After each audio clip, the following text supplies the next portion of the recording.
সাভারে হাশেম মণ্ডল হত্যা, ন্যায় বিচারের দাবিতে উত্তাল রাজাসন। সাভারে হাশেম মণ্ডল হত্যার আসামিদের দ্রুত গ্রেফতারের দাবিতে সড়ক অবরোধ করে বিক্ষোভ মিছিল ও মানববন্ধন করেছেন এলাকাবাসী।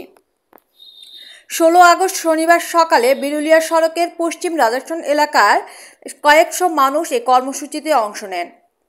ভালো মানুষ ছিল, সে নিরহ মানুষ ছিল, তার সাথে এমন কোনো দ্বন্দ্ব করা ছিল না যে তার সূত্র ধরে তাকে আজকে এই নির্মম মৃত্যুবরণ করতে হয়েছে।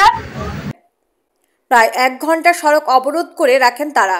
এতে সৃষ্টি হয় তীব্র যানজট, সাধারণ মানুষ পড়েন ভোগান্তিতে।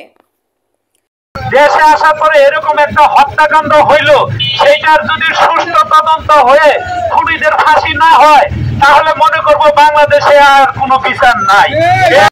বিক্ষোভকারীরা অভিযোগ করেন, গত 5ই আগস্ট রাজাসনের মণ্ডলপাড়ায় নিজ ঘরে দুর্বৃত্তরা হাশেম মণ্ডলকে গলা কেটে গুরুতর আহত করে।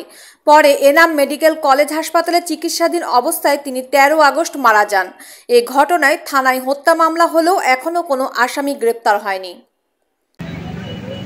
সঠিক তদন্তের মাধ্যমে আমরা জোরালোভাবে ফাঁসির দাবি জানাচ্ছি।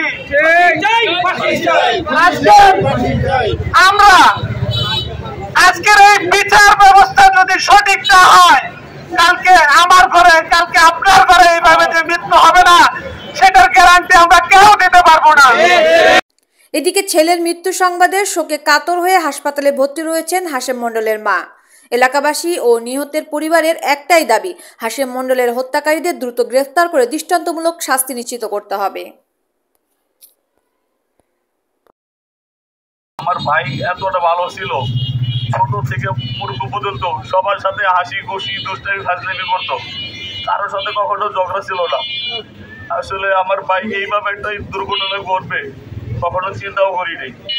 এখন যে আমাকে কেউ ডাক দেবে, ওই টাকার লোকও নাই আমার, আমি বলার কোনো ভাষা নাই। এটা সঠিক বিচার চাই আপনাদের মাধ্যমে।